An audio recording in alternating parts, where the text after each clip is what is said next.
the most kind of psychosocial aspect that I think we can draw from in this stages of wine and consumer brand relationship is that wine starts to move from becoming initially a product and then a brand with brand cues that they recognize and how they have relationships with, and then it starts to acquire humanistic characteristics.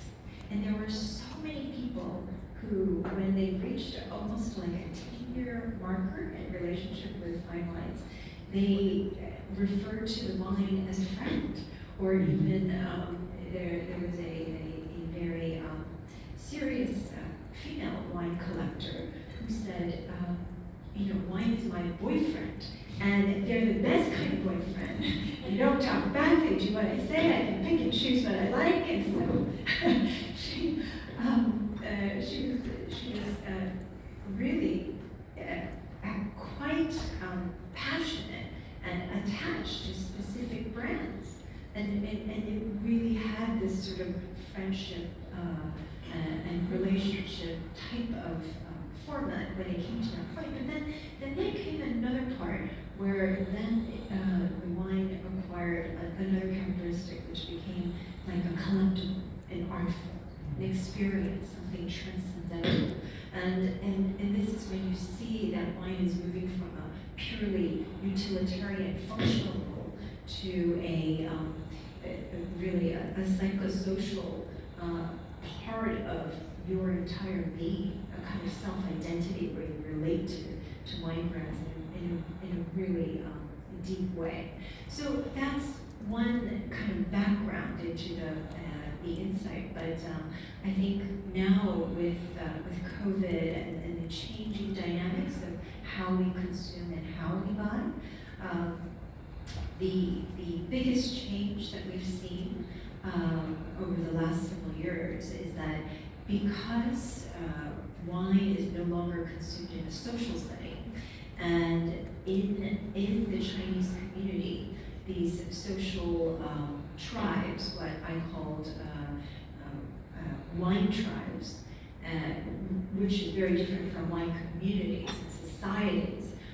So Commandery de Bordeaux, which is a society, a wine tribe is something very informal, where 4, 6, 8 people would get together and you become wine buddies, or the monthly Monday wine club, or the Wednesday evening ladies or couples club for wine, with the wine as a theme. These are all tribes which become really important. Well, during COVID they disappeared because, especially in Hong Kong, less so in China, but we had very, very strict social gathering restrictions. And what that meant, as James pointed out, about seeing greater diversity and interest.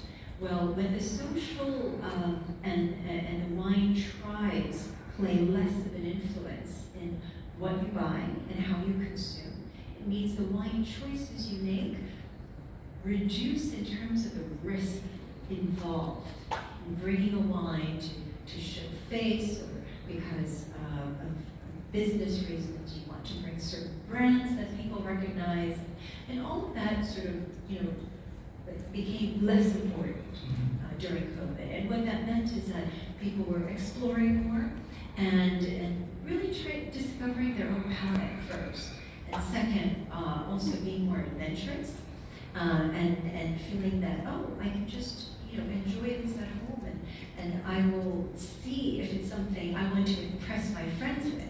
And that was the other interesting insight with a lot of these Chinese fine wine buyers and collectors, is that there were at least half of the people that I spoke to were saying that they bought for others and not for themselves.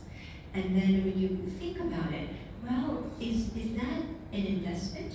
It could be an investment into your social circle. It could be an investment in terms of how you are viewed or perceived among your tribe and community. So investment, wine as an investment, takes on very different aspects it's not just a financial thing where, oh, my wine has grown by 30% or 100%, but in fact, it's more because it's grown in the eyes of your community, because you are a smart buyer, because you're so savvy. And there's one that I spoke to who told me that they started out becoming a wine collector or buyer purely as an investment, purely. So it could have been over time, but the initiation part of how you got into wine was almost over 90% social. So the socio-cultural aspect of wine was incredibly important. And if you look at the same research that was conducted in North America and Europe, and you had very different figures, because wine was purchased more because I liked it, because I want to have a cellar, because I love this taste and I love to explore this region. So it was all about an individual focus, whereas amongst the Chinese community, especially the tribal focus, even more than the communities, made a huge impact in how and why and when they bought, and whether wine was considered an investment, and if so, what type of investment. I think what you're saying really resonates with my experience, in the sense that very few people, I think, buy wine purely for investment. It's a tiny proportion. It's really a passion investment. People do it. The money side of it is interesting, isn't it? I mean, it's something to talk about, possibly to brag about to some extent. Look how clever I am. But it's all about a passion for the underlying product. And certainly in my experience, I never bought a wine I didn't intend to drink. But some bottles just got too expensive to resist selling them. But I think that's absolutely essential to the whole basis of wine investment. And that's actually saving our business, because most people who sell with us have just bought more than they can possibly consume, with the intention to consume it, but they've just overbought and overbought. It's relatively, it's available every day, there's a new vintage, a new producer, and it's relatively affordable compared to cars, jewelry, houses, etc. And so they end up with this accumulation that they can't possibly consume at the end of the day. It's interesting, you're saying it's really investment for pleasure. Also for social face, so for social value and social currency. Yeah. And I actually think that there's a good overlap with a layer of the American collector who's doing that for the same thing. So they're sort of maybe affiliated with some of those clubs, but they also have their own tribes in the US as well. So there seems to be this sort of overlap between how we think about the fine wine sector and their investment grade wines, which we're also completely secondary market, so we don't work with any producers whatsoever. So we're quite a unique business. We've got customers, 614 wine businesses in nearly 50 countries, and we've been operating in Asia for pretty much since we started for the last 20 years or so. So we're very familiar with this part of the world. I would say that there are three trends that we're seeing right now. Firstly, perhaps unsurprisingly, at a high level, our Asian business is quite challenging. That's largely because so much of our business traditionally was in Hong Kong and China, and that market has really declined over the last few years.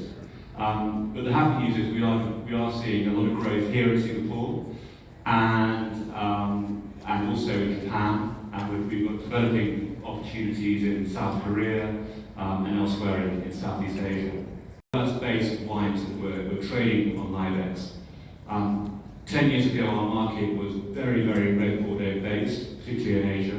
95% of our trade in Asia, at the peak of the sort of China boom was red Bordeaux. Some weeks, more than half our business would be in Lafite and Caron and Lafite. Probably wasn't a very healthy situation. But now, actually, today Bordeaux is about 30% of our trade in Asia, and we actually sell more Burgundy in Asia than we sell Bordeaux. So that's been a dramatic change. And actually, if we were trading 1,000 products 10, 12 years ago, we're now trading about 12,000 products, and a lot of that diversity has been driven really by the Asian market and more experimentation. Again, true in Asia, I guess, where we've got a younger demographic, much more online, and customers here, I think, more than anywhere else, really expect to be able to do everything online, and we're seeing a hunger for more data, more analytics, more insights. They're pretty financially astute, used to trading stocks and shares and those sorts of things online, and they expect to be doing exactly the same way for wine as well. So, they want, as I say, more transparency. They want lower trading spreads, lower fees. They want more liquidity, and they want more control. And most of all, they want all of that in their pocket. So that's kind of an interesting trend that we're seeing.